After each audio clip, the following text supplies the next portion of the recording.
politologue, enseignant, bonsoir. Bonsoir.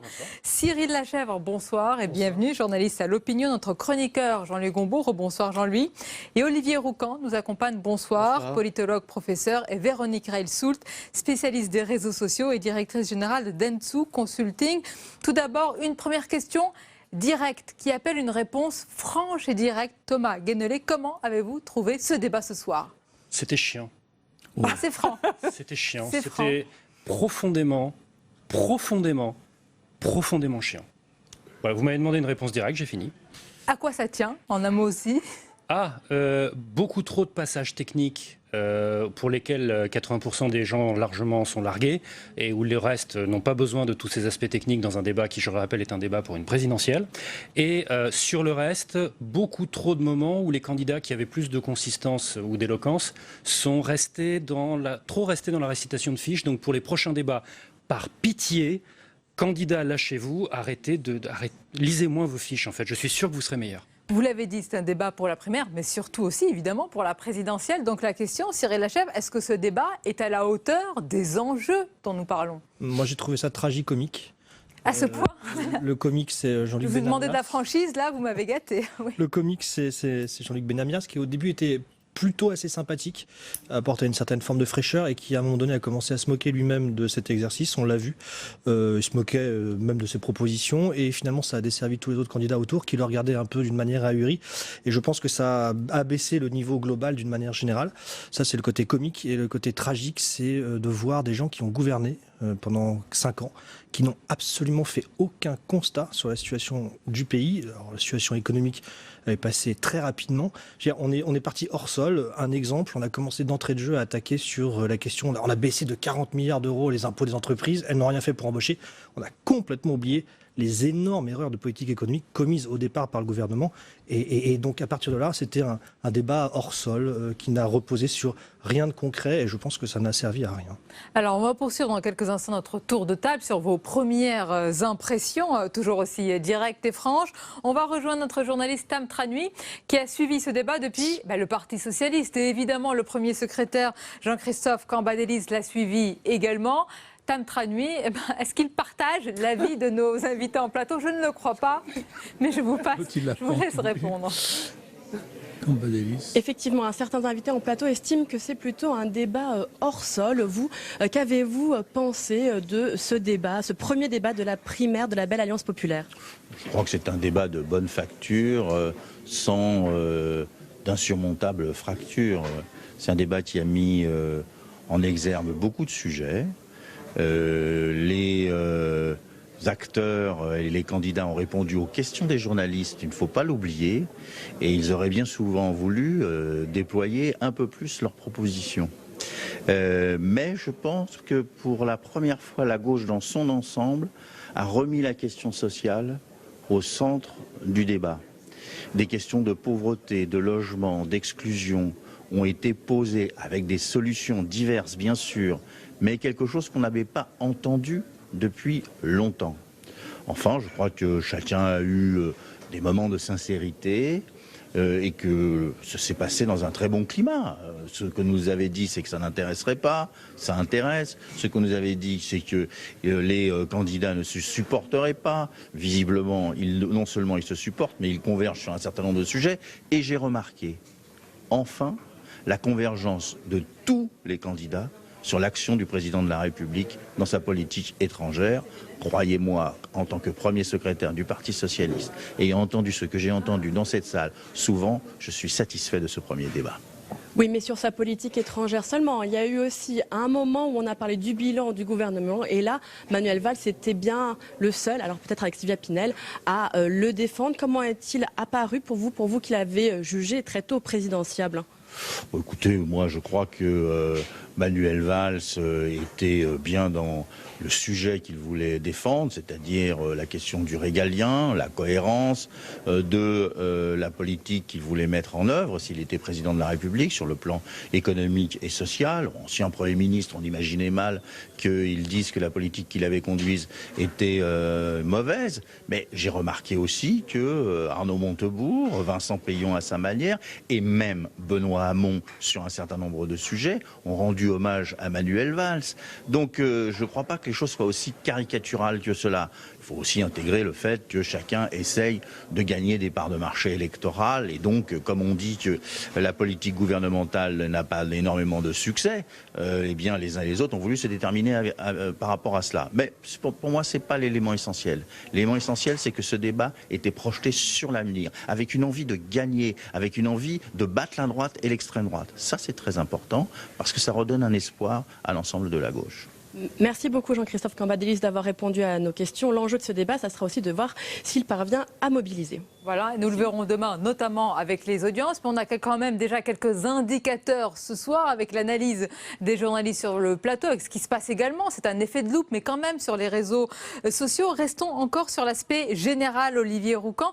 On a entendu Jean-Christophe Cambadélis qui a un petit peu pointé presque la responsabilité des journalistes. Si le débat n'était pas aussi intéressant qu'il aurait dû être, c'est la photo. Question, tiens donc. Non, le format n'est pas très commode parce qu'ils sont dans des canaux et ils ne discutent pas finalement. Ils n'ont pas la possibilité d'échanger. Et quand ils commencent à avoir un débat, à un moment, Vincent Pédian s'est animé à son avantage. D'ailleurs, à mon avis, il voulait critiquer ses petits camarades. Et puis alors. C'est tombé à l'eau puisque les autres ont continué sur des thèmes qu'on leur demande de commenter. Donc c'est un peu rigide cette affaire, il faudrait peut-être modifier la chose. Pour le reste, bon, si c'est une primaire qui va... puisqu'il y a deux autres débats qui va peut-être intéresser davantage et monter en puissance peut-être, par respect pour l'électorat de gauche qui existe quand même encore en France, eh bien le moins qu'on puisse dire est que le démarrage est au diesel. Là, hein. C'est pas vraiment encore un moteur pleine puissance. Mais il n'y avait pas beaucoup de particules fines, je trouve. Oh là là. Par contre, votre réponse est toute en finesse, Jean-Luc Gambeau. Mais gardez la parole. Justement, Olivier Roucan parlait entre guillemets, de ce peuple de gauche, si on peut dire ainsi. C'est vrai qu'il y a des attentes importantes. C'est vrai que les sujets dont il a été question ce soir ont été importants. Est-ce que selon vous, il y a un candidat qui a particulièrement touché, marqué des points sur des sujets qui nous concernent tous, sur l'emploi, sur le travail, sur le chômage? En tout cas, il y avait un orateur avec un excellent français, c'était Monsieur Payon. J'ai trouvé franchement, mais il était plus à la tribune que véritablement sur une émission de télévision. Est-ce que quelqu'un a marqué? Je ne trouve pas qu'il y en ait un qui est vraiment doit être taché du lot. Mais il y a quand même un problème sur l'intérêt qu'on porte à ce débat. C'est qu'on sait qu'il y a très peu de chances qu'un des 7 soit élu président de la République. C'est pour ça, selon vous, qu'il y a peut-être un manque d'intérêt? Je pense, quelque part, quoi. On écoute ça, bon, parce qu'il faut l'écouter un peu. Les militants socialistes ont écouté. Mais dans la mesure où vous dites, en fin de compte, celui qui va sortir du lot sera peut-être le futur perdant, ça diminue l'intérêt de la chose. Ensuite, le problème est que ces gens-là ont été pour la plupart ministres de l'équipe sortante et qu'à partir de là, ils doivent se retenir un peu sur cette affaire de bilan. Donc le bilan n'est pas vraiment fait. Et comme en même temps, du côté de la droite, ils n'ont pas non plus un bilan, je dirais, objectif. Ils ont un bilan militant. Ici, on a un bilan également militant. Donc la bataille du bilan n'est pas faite. Donc tout ça retire un petit peu l'intérêt. Et je retiens vraiment ce que vous dites parce que pourquoi cette formule-là? Je ne comprends pas pourquoi ils choisissent... Ça va continuer, pour le moment, ils ne vont pas changer la formule entre d'autres. Et qu'en ont pensé les candidats eux-mêmes, ils vont juger peut-être leurs prestations. Eh bien, on va écouter Sylvia Pinel, qui a été beaucoup commentée, on va en parler sur les réseaux sociaux. Elle est au micro de Michael Samès. Sylvia Pinel, votre première réaction en sortant de ce débat, c'est quoi? Satisfaisant, un peu frustrant? C'est un débat qui a permis à chacune et chacun des candidats d'exposer son projet, de montrer un certain nombre de sensibilités différentes, de nuances. En ce qui me concerne, j'ai essayé de présenter le projet de société du Parti radical de gauche sur un certain nombre de points. Bien sûr, le temps de parole étant limité, on ne peut jamais développer autant qu'on le souhaiterait. Mais en même temps, ce qui est important maintenant, c'est que cette primaire soit une réussite, qu'elle crée une dynamique, un élan, pour que celui ou celle qui l'emporte puisse battre la droite dure, ultralibérale et conservatrice incarnée par François Fillon, et aussi battre le Front National. De qui vous êtes senti le plus proche ce soir dans le débat? Écoutez, je ne répondrai pas à cette question. Je vous laisse le soin de commenter commenter, d'analyser. Moi, j'ai défendu... Des visions quand même contrastées, différentes. Il y avait des points d'accord, des points de désaccord. Moi, ce que j'ai souhaité faire, c'est présenter le projet de société que je défends, exposer ma vision de la France, ma volonté de réformer l'entreprise, par exemple, de porter de nouvelles libertés, mais aussi un discours pro-européen. Mais ces points communs que nous pouvons avoir permettront justement à la gauche de se rassembler pour gagner. Merci beaucoup. Merci Michael Samès et à tout à l'heure avec les invités. Ce sont les candidats qui vont vous parler, selon eux, qui vont juger leurs propres prestations. Thomas Guénolé, j'ai posé tout à l'heure la question à Jean-Louis Combeau. Qui, selon vous, a marqué des points et est-ce que ce débat va permettre aux citoyens de faire un choix? Pour moi, il y a deux vainqueurs. Mais pour des motifs profondément différents par rapport à leur message. Il y a Benoît Hamon sur l'idéal. Quand il a lancé l'idée du revenu universel, ça a occupé une bonne partie du débat, ça a poussé tous les autres à se positionner, et on est d'accord ou pas d'accord, mais il met sur la table la possibilité d'un nouveau progrès social d'envergure historique, et on disait tout à l'heure peut-être même philosophique. Après, l'autre pour moi, qui est l'autre gagnant, pas du tout pour les mêmes raisons, c'est Arnaud Montebourg, parce qu'il a parlé en boucle du chômage, qui est la première priorité de très loin des électeurs de gauche. Sur le ratage, moi, je pense qu'il y a quelqu'un qui est en ratage chez Manuel Valls, parce que je l'ai trouvé inconsistant, sauf sur le terrorisme, pour être tout à fait clair. Et je l'ai trouvé particulièrement maladroit dans sa péroraison sur « Je suis Charlie ». Et il y a quelque chose de l'ordre du malaise pour moi quand il est parti là-dessus. Et pour moi, le grand perdant, c'est M. Payon, parce qu'il était trop imprécis sur les propositions qu'il avait à faire, malgré, je suis entièrement d'accord avec vous, une remarquable éloquence. Alors, je vais vous laisser réagir dans un instant, Olivier Roucan, et puis on va faire l'analyse avec vous, Véronique Relsoud, des réseaux sociaux. D'abord, toujours avec Michael Samès, et à votre micro, l'un des candidats, François de Rugy. Oui, François de Rugy, est-ce que vous avez le sentiment de vous être démarqué ce soir, d'avoir marqué des points ? Je crois que les uns et les autres ont pu exprimer leur position et moi j'ai essayé d'être le plus clair possible et de dire la vérité aux gens sur un certain nombre de sujets et en prenant le parti de faire des choix clairs. J'espère que ça aura été perçu comme tel. J'ai un regret évidemment, c'est que les enjeux écologiques, le progrès écologique que je porte n'ait pas du tout été abordé. Et ça, il faut absolument que dans les prochains débats, on puisse s'exprimer sur ces questions majeures pour l'avenir de la planète, mais surtout de la France et des Français. Après, sur les autres sujets, je crois que ça a été respectueux entre les uns et les autres. Et c'est une forme de respect pour celles et ceux qui nous regardaient, de ne pas tomber dans le combat de coq ou le combat de boxe. Et en même temps, je crois que celles et ceux qui nous regardaient ont pu voir les différences entre les projets, les propositions des uns et des autres. On imagine que vous y avez pensé pendant des jours et des jours sur ce débat. Est-ce qu'il correspond à ce que vous attendiez ? L'exercice était très encadré, donc assez logiquement, le fait d'avoir un temps assez court pour répondre, j'ai bien vu que ça gênait un certain nombre de candidats, plus habitués sans doute à de longues tirades. Moi, je pense que c'est un exercice démocratique. C'est ce qui permet à celles et ceux qui nous regardent de faire un choix éclairé. Fatigué en sortant de ce presque combat, entre guillemets ? Non, mais pas parce que c'est un combat, mais parce que, évidemment, c'est un long débat. Mais vous savez, c'est tout aussi fatigant d'attendre son tour pour parler que de parler. Merci beaucoup, François de Rugy. Merci. Et là, tout de suite, on va écouter la réaction de Benoît Hamon après ce débat. C'est assez difficile, honnêtement, assez difficile d'être concis. Il y a plein de sujets. On n'a pas parlé d'écologie, pas un mot d'Europe. Frustration ? Ah oui, c'est frustrant. Oh oui, ça je vous promets. Oui. Non, parce que oui, mais bon, mais en même temps, ça ne peut pas l'être. Donc, on est dans une forme de compromis et voilà, qui est forcément frustrant pour ceux qui parlent et peut-être, et je pense beaucoup plus fluide pour ceux qui regardent. Encore qu'ils peuvent aussi s'ennuyer, mais donc voilà. Voilà, Benoît Hamon, sincère et plutôt lucide, qui a quelques regrets, une part de frustration. Avant de vous donner la parole, on va rejoindre Delphine Gérard avec à son micro Thomas Clé, c'est le président de la haute autorité de la primaire. Delphine, c'est à vous. Oui, Sonia, avec Thomas Clé, un mot sur ce débat. On sait que de la réussite de ces débats va dépendre aussi la mobilisation des électeurs. Est-ce que ça a été à la hauteur ce soir des enjeux ? Moi, je pense que c'est un débat de bonne tenue entre des candidats qui manifestement s'estiment, fair play dans l'expression et en même temps des oppositions, des positions qui sont bien tranchées, qui sont bien posées. Chacun a une identité politique bien déterminée et j'ai trouvé pour ma part que c'était un débat qui a fait honneur à la gauche et plus généralement à la primaire et à la République. Est-ce que tout le monde avait sa place ce soir dans le débat? Est-ce que les 7 candidats avaient leur place ce soir selon vous? Je vais vous faire la réponse du président de la Haute Autorité, c'est-à-dire qu'à partir du moment où ils remplissaient les conditions juridiques pour pouvoir présenter leur candidature, ils avaient leur place dans la primaire et donc dans les débats de la primaire. Certains commentateurs ont pu dire que c'était un peu un débat à fleuret moucheté. Pour l'instant, on n'est pas encore tellement rentré dans le vif du sujet. On attend plus peut-être pour voir vraiment les visions, les programmes de chaque candidat. Non, je pense que les programmes, on commence à bien les connaître. On a vu qu'il y avait des oppositions. D'ailleurs, elles ne sont pas du tout irréconciliables.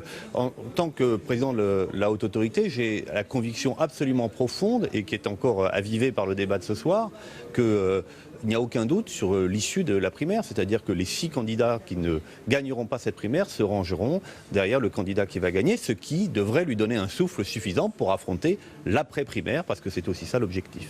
Est-ce qu'il faut un petit peu modifier peut-être le débat sur la forme pour créer une nouvelle dynamique? On a entendu aussi certains commentaires sur notre plateau, bien regretter peut-être un peu l'absence de tension qu'on avait pu observer lors des débats, notamment de la primaire à droite. Il y a moins de tension parce qu'il y a moins de détestation entre les candidats, c'est une évidence. On est ici avec des candidats qui s'estiment, qui ont gouverné ensemble et qui s'appellent les uns les autres comme des amis, et donc il n'y a pas de tension de cette nature. Rappelez-vous les débats de la droite, on craignait des incidents. Il y a eu d'ailleurs des incidents, des règlements de compte en direct. Là, on est plutôt sur le fond des propositions. Alors, est-ce qu'il faut changer les règles? Dès demain matin, nous travaillerons au prochain débat qui a lieu dimanche sur une chaîne concurrente, et on verra si on change les règles ou pas. En tout cas, il y aura déjà d'autres sujets qui seront abordés. C'est une demande de certains candidats ce soir? Ah non, pour l'instant, on n'est pas encore débriefé ce débat avec les candidats. On a rendez-vous demain matin et on fera le point sur les règles du prochain débat et du suivant également. Merci beaucoup Thomas Clé d'avoir été en direct sur Public Sénat. Voilà pour la réaction de Thomas Clé qui juge que ce débat a été de bonne tenue. On va évidemment continuer à en parler. La réaction de Manuel Valls, c'était très attendu, le candidat pour ce débat. Comment est-ce qu'il s'est jugé lui-même? On l'écoute. L'enjeu, c'est d'être au deuxième tour. C'est pas de la droite et de l'extrême droite. C'est continuer à dire aux Français que la gauche est utile, qu'elle se confond avec le destin du pays. Non, je pense que nous avons pu avoir un débat, et sur l'entreprise, sur la lutte contre le terrorisme, sur la vision de la laïcité, sur l'avenir du pays. Oui, j'ai essayé. J'ai porté, pas essayé, porté avec conviction, enthousiasme. C'est un moment important, je vous le disais en arrivant, de pouvoir parler aux Français. Un peu frustrant quand même peut-être. Parce qu'on n'aborde pas tous les sujets, mais encore une fois, c'est pas à nous d'être frustrés, c'est surtout aux Français qui vont suivre les différents débats. Il y en a encore 2, se continuer à bâtir une opinion, mais c'était sans doute évidemment un rendez-vous important, et je pense qu'ils ont vu mon engagement pour la France. C'est ça qui compte aujourd'hui. Voilà, et avant d'entrer ici sur ce plateau, sur le fond, avec les différentes propositions qui ont été évoquées ce soir, Olivier Rocan, je voudrais revenir sur la tonalité de ce débat. Parfois, à juste raison ou peut-être à tort, les journalistes, on peut être très sévères sur le jugement d'un débat parce qu'on en attend beaucoup.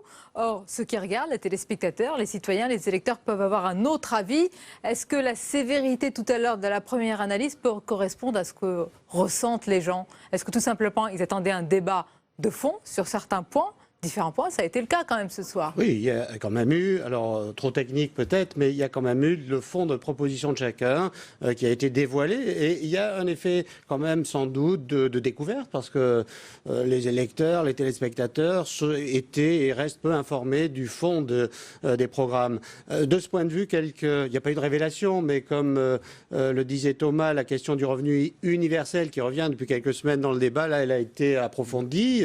Il y a d'ailleurs pas un clivage, mais enfin, ils ne sont pas tous d'accord là-dessus. Donc, il y a une tonalité, il y a un nuancier. De ce point de vue, la primaire joue son rôle. Moi, je dirais, pour revenir sur le qui perd gagne, Benoît Hamon, de ce point de vue, ça fait plusieurs semaines qu'il a imposé ceci dans l'agenda. Donc, de ce point de vue, il a pris de l'avance, pourrait-on dire. Je serais plus nuancé sur la question de Manuel Valls, parce que finalement, est-il vraiment perdant ce soir? Je n'en suis pas sûr. Non, parce que... On est d'accord. Parce que... C'est plus raté que perdu. Oui, ou raté, parce que il a évité le tous contre Valls, ce que Nicolas Sarkozy n'avait pas pu éviter dans le débat de droite. Donc c'est la petite remarque que je voulais faire. Oui, ça c'est très important. Il y a 2 remarques dans l'argumentaire d'Olivier Rocan. Il y a d'abord cette idée de revenu universel. Il faut reconnaître qu'on soit d'accord ou pas avec cette idée, qu'on dise qu'elle est illusoire ou pas. C'est l'idée qui a bousculé le débat. C'est l'idée neuve entre guillemets du débat. Et Benoît Hamon a réussi à l'imposer en tous les cas ce soir. C'est une idée libérale à la base.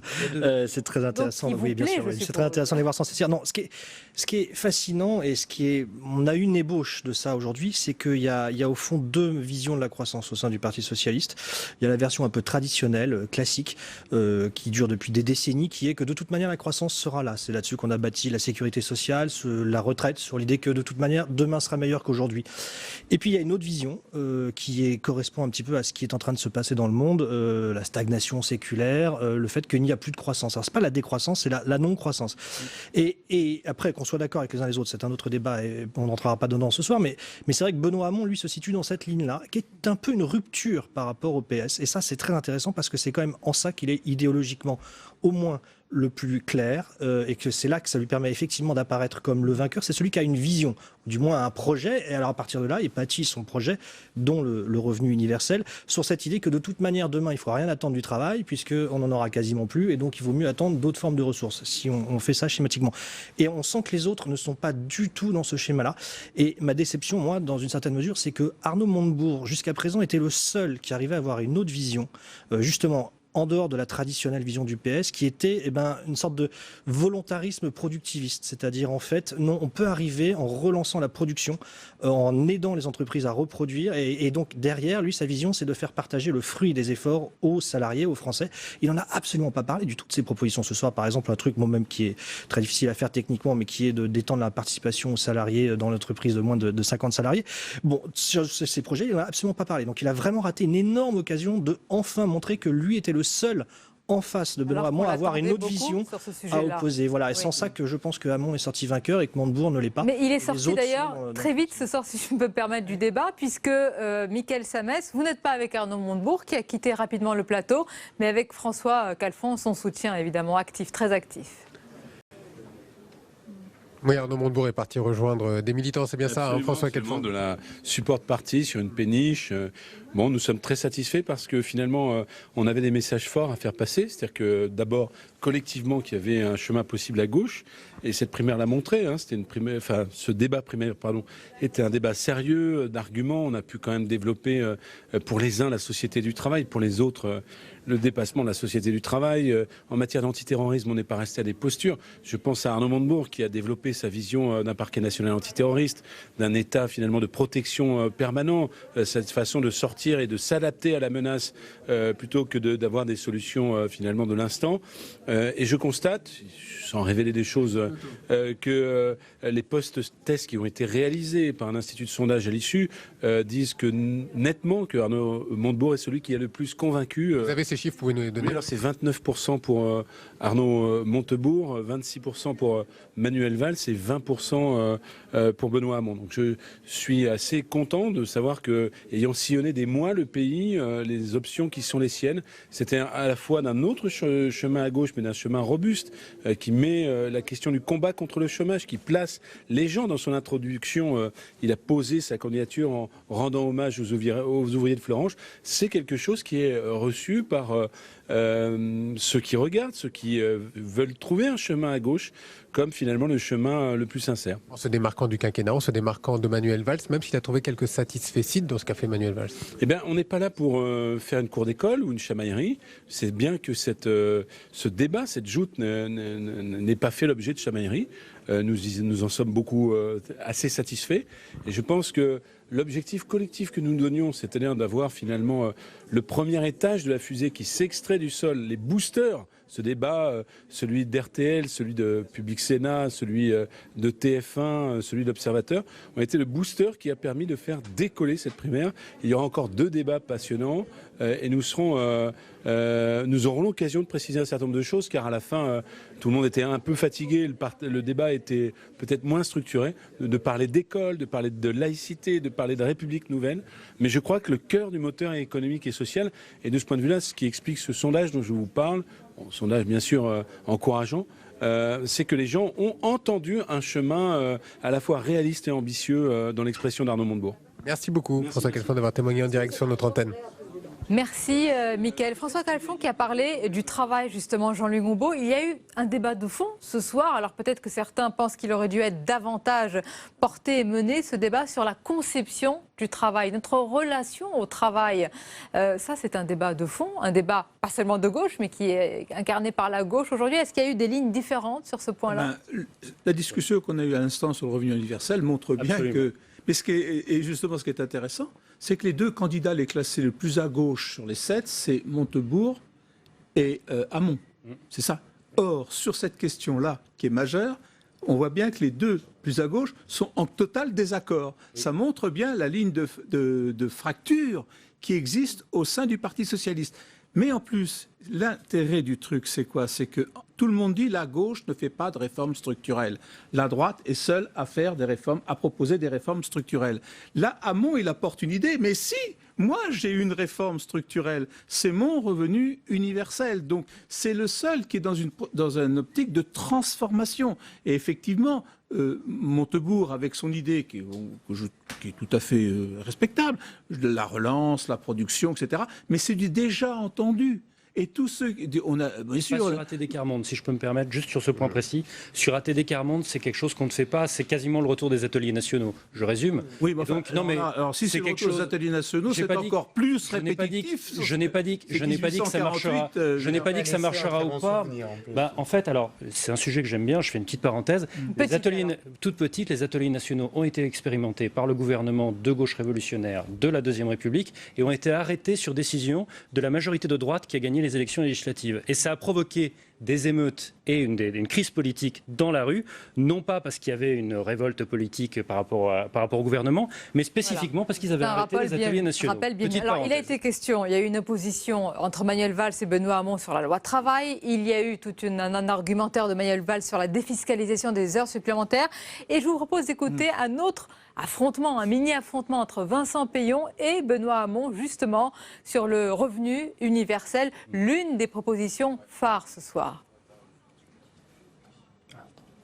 J'ai un regret, c'est qu'on n'ait pas parlé d'Europe. Ça s'est déjà produit, je dois dire. C'est autre chose. On va peut-être, est-ce qu'on peut écouter ce moment, ce soir, du débat sur le revenu universel? Oui, entre Vincent Peillon et Benoît Hamon, sur cette proposition dont tout le monde dit qu'elle suscite le débat ce soir.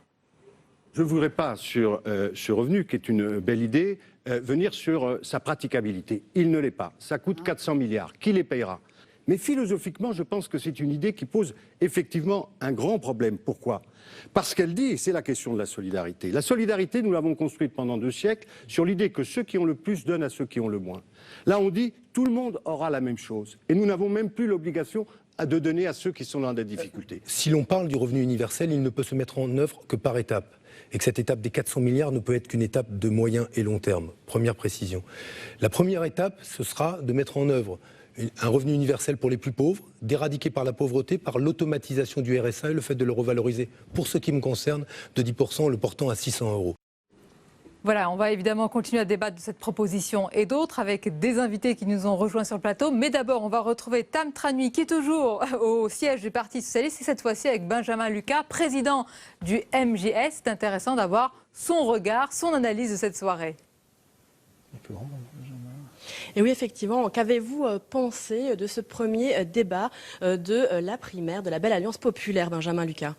Écoutez, c'est un débat de bonne tenue, respectueux. On a parlé des idées, sans invective particulière. Je crois que par rapport au débat qu'on avait vu, au premier débat de la droite, qu'on avait vu avec beaucoup de polémiques inutiles, là, c'était un débat utile. Oh, lors de la primaire de la droite, au premier débat, il s'était plutôt jaugé également. Oui, mais j'ai le sentiment qu'on n'était pas rentré dans les sujets qui intéressaient les Français. Là, on a balayé les questions économiques et sociales qui sont essentielles, les questions de sécurité et de défense, les questions de République. Donc au final, on est dans un débat utile pour celles et ceux qui iront voter à la primaire le 22 et 29 janvier prochain.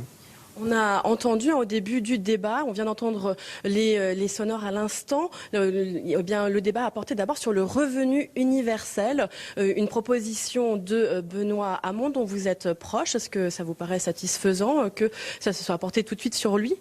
Moi, je trouve que c'est une bonne chose qu'on parle des questions sociales, des questions de répartition des richesses, des questions de rapport au travail, des questions de lutte contre la pauvreté dans cette primaire. C'est là-dessus que la gauche peut retrouver la confiance de ses électeurs. C'est quand elle parle des sujets qui les préoccupent. Et donc, de ce point de vue-là, c'est bien que le débat se focalise là-dessus plutôt que sur des questions, sur le Burkini ou autres, comme ça a pu être le cas dans d'autres débats ou à d'autres moments parmi nous. Est-ce que vous êtes optimiste sur la capacité de cette primaire à mobiliser? On a vu, là, il y avait une cinquantaine de militants. C'était tout de même assez calme. Oui, parce qu'il y a beaucoup de gens qui étaient avec leurs candidats dans leur département, etc. Moi, je suis persuadé que ce sera un grand rendez-vous démocratique et populaire, cette primaire, parce que il y a beaucoup d'électeurs de gauche, on en rencontre tous les jours, qui ne se résignent pas à un second tour entre M. Fillon et Mme Le Pen et qui veulent que la gauche soit présente au deuxième tour de l'élection présidentielle. Nous, on a fait le choix d'un débat, d'un rendez-vous démocratique. C'est comme ça que ça fonctionne à gauche. On a vu le succès de la primaire de la droite, on a vu le succès de la primaire de la gauche en 2011. Donc je suis persuadé qu'il y aura beaucoup de Français qui iront voter, beaucoup de Français de gauche qui iront voter dimanche prochain, dimanche 22 et dimanche 29 janvier. On sait qu'il va y avoir tout de même une grande difficulté, c'est que tout cela est très resserré. Est-ce que ça a eu le temps de suffisamment infuser la primaire de la droite? Eh bien, ça avait été tout de même sur plusieurs mois et plusieurs semaines pour les débats. Les débats qu'on a eu ce soir, c'est des débats qu'on a globalement depuis 5 ans à gauche, et même depuis bien plus longtemps. Les questions qui se posent sur la protection sociale, les questions qui se posent sur la sécurité, sur la République, sont des débats qui ont longtemps existé à gauche. Donc ces débats, ils ne naissent pas avec la primaire. C'est un temps resserré, c'est un temps court. En même temps, on est dans un temps médiatique qui va de toute façon très vite. Donc moi, je ne crois pas que ce soit un handicap pour cette primaire. Au contraire, il ne faut pas non plus que ça dure trop longtemps parce qu'on a très vite envie de passer dans l'élection présidentielle et dans le vrai affrontement, celui contre la droite et l'extrême droite. Merci beaucoup Benjamin Lucas d'avoir répondu à nos questions. Tour en plateau avec nos invités, toujours avec nous Cyril Lachèvre du journal L'Opinion, Olivier Roucan, politologue, Véronique Reilsout, spécialiste des réseaux sociaux, et nous ont rejoint Nicolas Baudot, bonsoir. Bonsoir. Et bienvenue, conseiller en communication, associé auprès du cabinet Tilder Paris, et Philippe Moreau-Chevrolet, bonsoir. Communicant et président de MCBG Conseil. Tout d'abord, Véronique Reilsout, c'est l'heure du point sur les réseaux sociaux. Première question, assez générale, qu'est-ce qui s'est passé? Quelle est la tendance des tweets et des réactions pendant le débat? Alors déjà, la première chose, on était en train de dire juste avant que le sujet qui était le plus important, c'était le revenu universel. C'est définitivement le sujet qui a le plus retenu, en tout cas le sujet de fond dont ils ont le plus parlé sur les réseaux sociaux, c'était le revenu universel, avec des pour, des contre et des tas de débats, mais c'est le sujet le plus important. Maintenant, le nombre de messages était relativement peu élevé. Si on regarde et si on compare par rapport à ce qui s'est passé lors du premier débat de la primaire de droite, par rapport au premier débat de la primaire de gauche, si on regarde les chiffres, c'est assez éloquent. Vous le voyez là sur le graphique qui va apparaître. Mais en gros, pour la primaire de droite, on avait donc 233 350 messages contre 113 221 messages pour le débat de ce soir. Intéressant aussi, c'est la donnée de retweets, c'est-à-dire qu'en gros, il y a eu plus de retweets pour la primaire de droite. Ça veut dire que les gens ont plus repris les messages et étaient plus dans une dynamique de partage et d'échange. Et puis, très important aussi, c'est qui a parlé. Et vous avez simplement 40 000 personnes qui s'exprimaient à droite pendant le débat. Pendant le débat de la primaire de droite. Et ce soir, 25 000 personnes. Donc on peut commencer à dire qu'il n'y a quand même pas beaucoup de monde. Alors qui sont ces gens, les 25? Alors c'est important. Vous pouvez un petit peu identifier leur profil, c'est bien ça? En fait, quand vous regardez la bio des uns et des autres, vous pouvez savoir qui s'exprime sur le web. Et c'est très très clairement ce soir, les 3 mots qui sortent le plus, c'est conseiller municipal, journaliste et militant. Donc en gros, ce sont plutôt des gens a priori plutôt à gauche qui essayent de parler. On avait beaucoup de support partis ce soir et ça se voyait dans les commentaires. Et donc globalement, pas beaucoup de monde. Et les gens qui sont là sont des gens qui sont là parce qu'il faut qu'ils parlent, il faut qu'ils fassent passer les messages, qu'ils soutiennent chacun leur candidat. C'était pas le cas pour la primaire de la droite? Pour la primaire de la droite, bien sûr, il y avait cette partie-là, mais il y avait aussi beaucoup de gens beaucoup plus neutres, beaucoup plus nouveaux, beaucoup plus de monsieur et madame tout le monde, où on voyait qu'il y avait des commerciaux, des étudiants. C'est le plus important. Voilà. Et donc, des messages plus larges. Et le fait qu'il y ait eu beaucoup de retweets, plus de retweets est aussi un signe, c'est-à-dire que monsieur et madame tout le monde regarde un tweet et va le retweeter plus facilement que le militant qui, lui, essaye de faire passer des messages. Donc, globalement, on va dire que moins de messages et des messages moins enflammés. Et quand on a parlé de fond, il y a un sujet qui a été plus repris, c'était le revenu universel. Justement, restons sur ce sujet, puis après on va élargir le débat. Cyril Lachèvre, il y a quand même un point, parce qu'on a l'air de s'enflammer pour cette proposition. Rappelons quand même qu'il a été souvent reproché aux candidats de faire flamber les dépenses, qu'il n'y a pas de financement pour l'instant précis de chiffrage de cette mesure. Alors, on a parlé de ceux qui ont tweeté, on aurait pu presque faire une analyse des mots qui ont été prononcés et des mots qui n'ont pas été prononcés. Le mot déficit, il est arrivé vaguement au bout d'une heure et il est resté 1 minute sur la scène avec Arnaud Montebourg, mais les autres n'en ont pas parlé.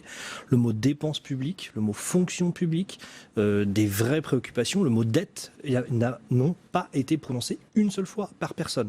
Le chômage, visiblement, par Arnaud Montebourg, moi je ne l'ai pas entendu tant que ça. Très peu, on a parlé 10 fois plus du travail que du chômage. Pauvreté, Jean-Luc Benamias, un tout petit peu au début, après le mot a disparu. Le seul mot positif, de mon point de vue, qu'on a entendu, un peu plus surprenant de la part d'un débat de la gauche, c'est le mot entreprise. Mais ça, on le sait depuis quelques années maintenant qu'au moins la gauche a fait son adionamiento là-dessus. Donc a accepté que l'entreprise crée des emplois, c'est déjà un progrès. Mais en dehors de ça, il y a des mots qui n'ont absolument pas existé. Donc je comprends totalement que des gens ne se soient pas sentis intéressés par ce débat, associés. Le mot laïcité, c'est un très beau mot et on peut en débattre pendant des heures, mais je ne suis pas sûr que ce soit le premier mot que les Français ce soir avaient envie d'entendre. Philippe Moreau-Chevrolet, on l'a dit quand on a pris l'antenne à 19h30, que le principal défi de cette soirée, de ce premier débat, de ce premier test, c'était de mobiliser et de convaincre. Le plus important n'est pas l'avis des journalistes, mais ce que ressentent, la perception des téléspectateurs, des citoyens. Est-ce que ce premier débat peut leur permettre de faire un choix, d'esquisser déjà un choix, selon vous ? C'est compliqué parce qu'il n'y a pas de prise de position vraiment claire des candidats. On n'a aucune clarté dans les déclarations. Le seul qui effectivement avait une proposition structurante, c'était Benoît Hamon. Il est arrivé avec, il est reparti avec. Il a réussi à centrer les débats sur ça, c'est bien, c'est sûr. Après, les autres étaient dans la défense du bilan pour Manuel Valls, tout en étant critique de son propre bilan, ce qui est une position quasi intenable. Et les autres candidats étaient difficilement audibles, en fait. Ils jouaient chacun une partition, mais quasiment plus personnelle que politique. Au fond, le débat manquait d'enjeu, c'est-à-dire que comme on ne sait qu'on ne va pas désigner le prochain président de la République, on pense que c'est déjà perdu d'avance. L'enjeu dramatique est absent, donc le grand public ne va pas forcément se déplacer. Je suis assez inquiet pour la chaîne des résultats d'audience. On verra demain ce que ça donne. Ça m'étonnerait qu'il y ait beaucoup de spectateurs qui tiennent au moins sur la durée. Par ailleurs, il y a un manque de préparation de certains candidats. Il y avait 2 catégories de candidats. Il y avait des candidats qui étaient convaincus d'être là et qui ont raison d'être là. Et puis il y a des candidats qui sont visiblement pas contents d'être là, qu'on a poussé sur le devant de la scène, comme Sylvia Pinel, qui, à mon avis, aurait préféré qu'on lui retire du temps d'antenne. Elle aurait été soulagée, probablement.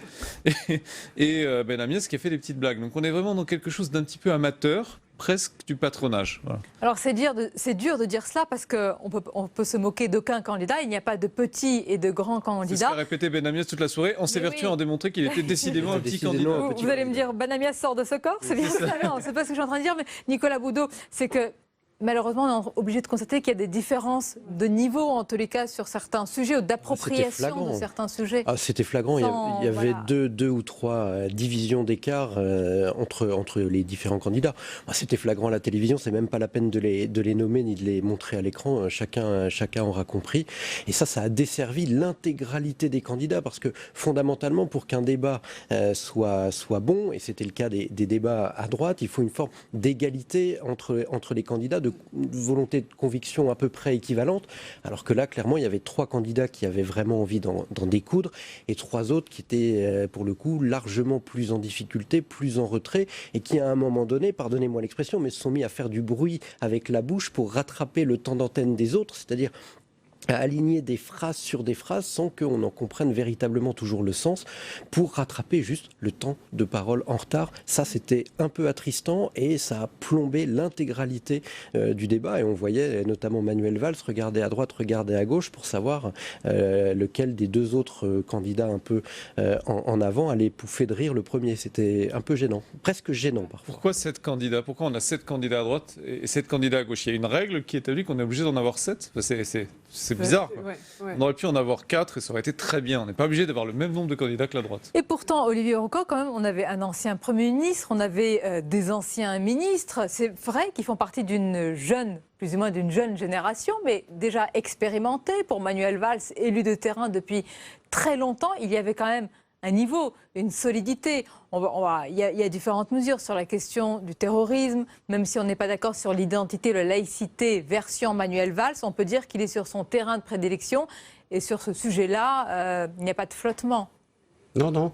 Mais il pourrait se produire une chose, c'est que si le débat était un peu atone, la tonalité des commentaires très négatifs va finir par mobiliser l'électorat de gauche. Donc ça aura un effet. Mais blague à part, disons que oui, la laïcité, la République, vous dites de façon un peu rapide que c'est pas un sujet qui préoccupe. D'abord, je ne le pense pas. Je pense que le pacte républicain, Vincent Peillon a employé ce terme, il l'a relié aux sujets sociaux à l'école. On ne peut pas éviter ces sujets quand on fait une primaire de gauche de gouvernement. Donc ça, ils ont eu tout à fait raison d'évoquer ces questions. Mais, Olivier, encore, je vais poser une question directe. Est-ce que c'est un débat, non pas de façade, pas du tout, mais de mise en scène pour ne pas perdre? Mais on sait que les principaux gagnants, c'est déjà Emmanuel Macron et Jean-Luc Mélenchon, on dirait non. Alors on le sait parce qu'on nous le répète toute la journée, parce qu'on a lu 3 sondages qui mesurent pas grand-chose, et ensuite que c'est commenté à l'envi. Et on le décrète en fait. Alors la démocratie, est-ce que c'est une affaire de décret? Je ne sais pas. Il y a des informations, il y a une dynamique, j'entends bien. Mais ayant un propos nuancé, simplement parce qu'il faut respecter le suffrage universel et les électeurs de la primaire, du premier tour et du second tour. Et pour l'instant, rien ne s'est passé. Et donc, et comment vous l'expliquez? Comment vous expliquez les uns les autres? Véronique Reilsout, alors peut-être que vous avez une solution via les réseaux sociaux, déjà quelqu'un qui a émergé. Est-ce que quelqu'un est sorti du lot? C'est ce qu'on avait dit, que ces débats étaient des véritables révélateurs.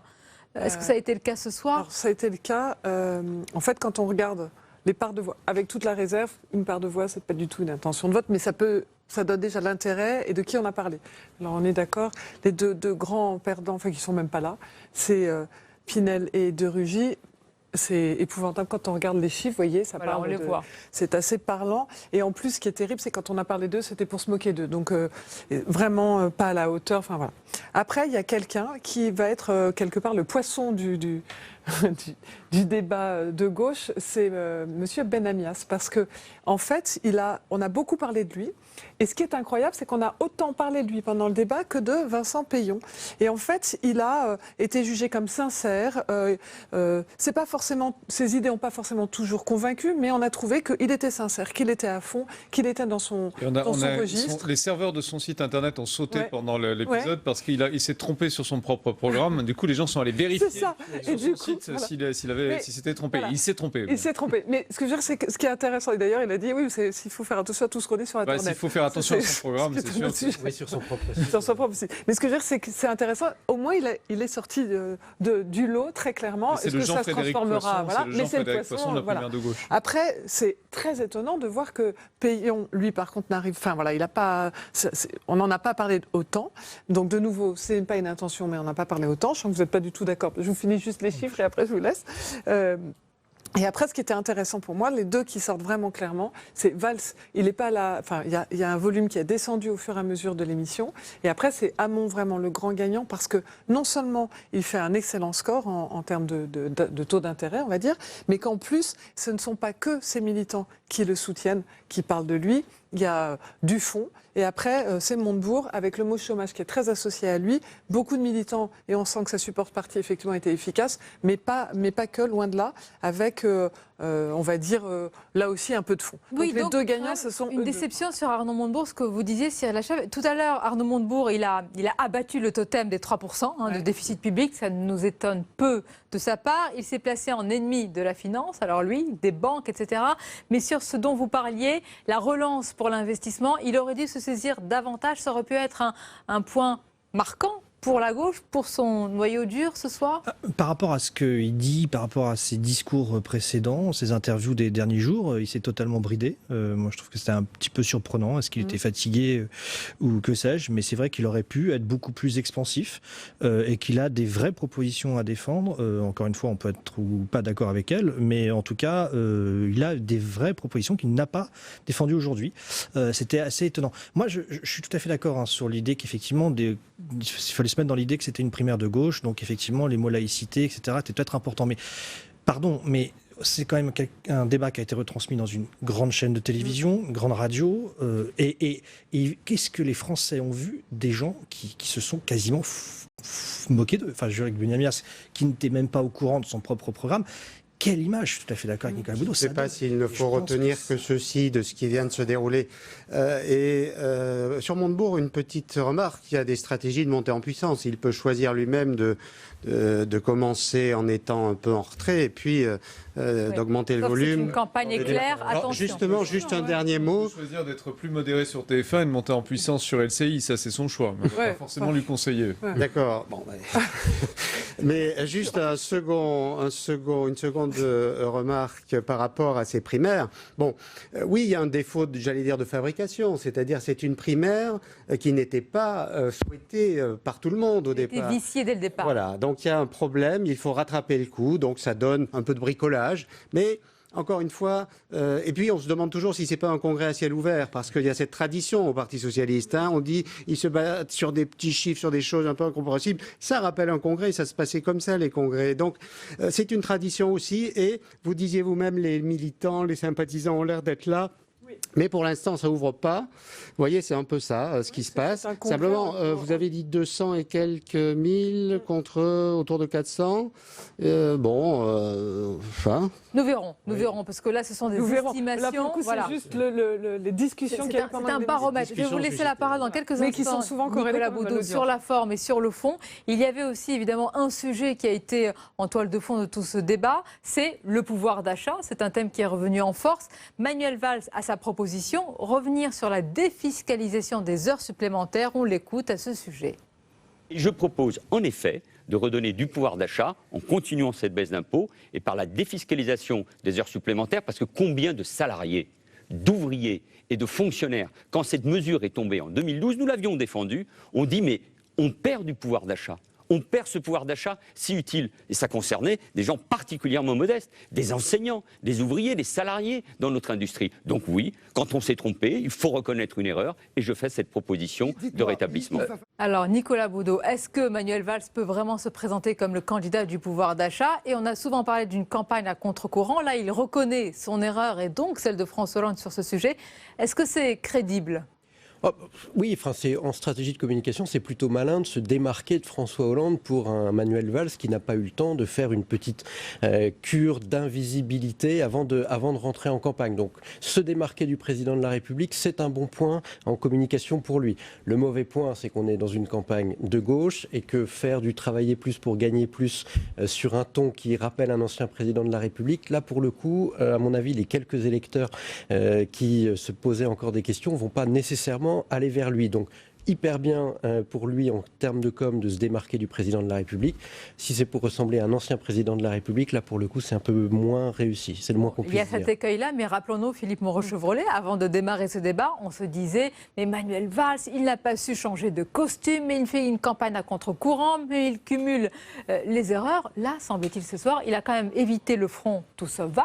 Il n'y a pas eu d'attaque directe de la part des anciens ministres qui ont, pour certains, claqué la porte. Est-ce que sur ce point-là, c'est un pari plutôt réussi? Il ne sort pas avec des cicatrices et des écorchures partout sur le corps. Apparemment, il y avait une consigne qui a été respectée de ne pas attaquer ni Hollande ni Valls, finalement de ne pas attaquer le bilan, ce qui a été respecté par à peu près tout le monde. Donc c'était assez soft là-dessus et les journalistes sont insistés à plusieurs reprises. Mais vraiment, vous ne voulez pas critiquer Valls, vous ne voulez pas critiquer Hollande et il répondait en général non, enfin, des noms plus ou moins nuancés, mais c'était quand même non. Donc il y avait un pacte de non-agression là-dessus, donc il en a plutôt bénéficié. Après, ça le met dans une position inconfortable quand même parce qu'on voit ses contradictions relativement à nu.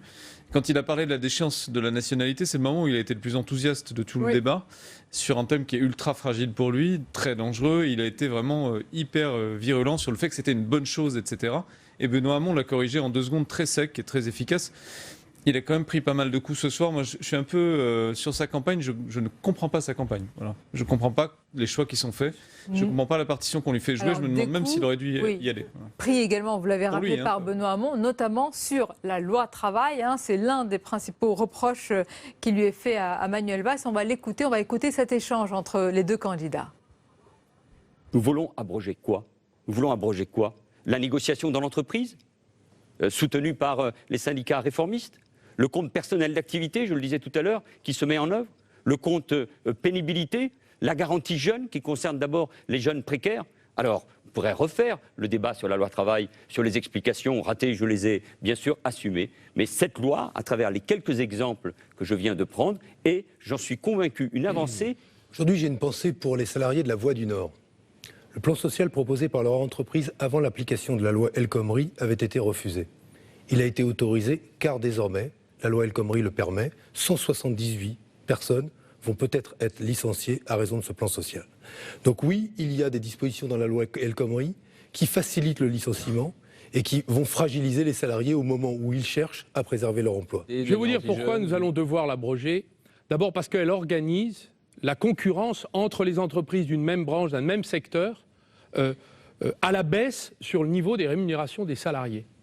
Et je pense aux salariés de Smart en Moselle, qui ont été finalement obligés d'accepter des baisses d'avantages sous le chantage à la délocalisation. Soit je perds mon emploi, soit je suis obligé d'accepter des réductions d'avantages, notamment temps de travail et salaire.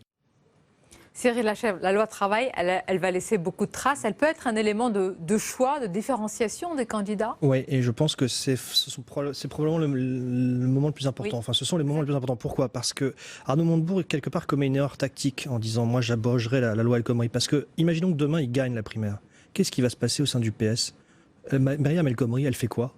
Elle dit « ah, je soutiens Arnaud Montebourg » ou elle part, elle va voir... Emmanuel Macron, par exemple, et il y a quand même des députés socialistes, il y a quand même la moitié, voire plus des députés socialistes qui ont soutenu cette loi. Qu'est-ce qu'ils vont faire? Donc attention, et c'est peut-être la seule faiblesse, quelque part, stratégique de Benoît Hamon, d'Arnaud Montebourg, en attaquant comme ça la loi El Khomri, c'est que derrière, si jamais il l'emporte, cette primaire, c'est la fracture.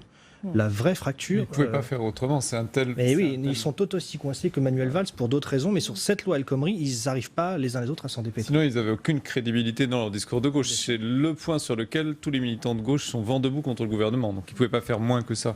Oui, il fallait qu'il crée un marqueur de gauche assez marqué justement sur cette loi travail qui a intéressé pour le coup l'ensemble de la classe politique et qui a créé la fracture la plus marquée entre les frondeurs et le gouvernement. Et qui a été largement commenté ce soir, notamment sur les réseaux sociaux. Véronique Reissout, est-ce qu'on peut faire un saut, mais dans le passé, j'allais dire, ce qui s'est passé avant le débat? C'est intéressant de voir s'il y a eu une effervescence, des attentes pour voir si elles ont été déçues après ou pas. On s'était amusé avant de regarder ce qui était dit avant le débat, et ça recouvre ce que vous disiez, c'est que, en fait, quand on regardait ce qui était dit dans les médias, enfin, on a regardé les parts de voix dans les médias et sur les réseaux sociaux des 4 principaux candidats. Et quand on regarde les chiffres, c'est assez révélateur, c'est que pour les médias, Manuel Valls était évidemment le sujet principal, donc à 53%, un peu plus, près de 54% de part de voix pour Manuel Valls, et à peu près réparti ensuite sur Vincent Peillon, Montebourg et Hamon, entre 12, 18 et 15, enfin, voilà. Et puis après, sur les réseaux sociaux, là, c'était moins évident, mais c'était quand même Manuel Valls qui sortait en premier avec 43% de part de voix, 23% pour Peillon, et Montebourg était à 19 et Hamon à 14. Et quand on regarde ce qui se passe après le débat, c'est là où on voit qu'il y avait énormément d'espoir, que beaucoup de choses étaient tournées vers Manuel Valls, que le sujet, c'était bien l'ancien Premier ministre, comment allait-il se positionner, qu'allait-il dire, est-ce que ça serait un tous contre, et finalement... Pendant le débat, on s'aperçoit qu'on part sur autre chose. Et à la fin, là, quand on regardait les parts de voix, il est à peine à 30%, même pas. Et à l'inverse, on a d'autres candidats qui remontent. Et Peillon, là, c'est la claque. Nous verrons demain avec un peu plus de recul ce qu'il en sera. Je vais vous demander presque ce qui a été demandé aux candidats, c'est-à-dire en un mot, si c'est possible, parce qu'il nous reste 1 minute, comment vous qualifiez cette soirée plus largement? D'ailleurs, le débat et puis les réactions après, Nicolas Boudot. En un mot, c'est compliqué, mais je dirais raté, parce que à la fin du premier débat de la droite, on sentait Monsieur Fillon en train de gagner son pari. Là, personne ne se détache et on ne sait pas très bien ce qu'on pourra raconter demain. Vous connaissez l'expression de Jane Birkin, j'aimerais que la Terre s'arrête pour descendre. Je pense qu'on aimerait bien que la primaire s'arrête pour descendre. Cyril Lachèvre. Je reprends le terme que j'avais au départ, de tragicomique, mais intéressant peut-être, mais très très frustrant. Olivier Broncan, vous avez noté que je vous ai laissé la conclusion parce que je sais que vous allez être en rupture avec vos camarades ici présents. Non, je dirais un démarrage tranquille, il manque la force pour l'instant. Voilà. Et c'est évidemment aux électeurs, aux citoyens de juger. C'est le plus important. Merci beaucoup pour cette analyse et ce débat. Merci. On arrive à la fin de cette édition spéciale entamée à 19h30. Merci de nous avoir suivis. Public Sénat était partenaire de ce premier débat, comme nous l'avons été d'ailleurs pour le premier débat de la primaire de la droite.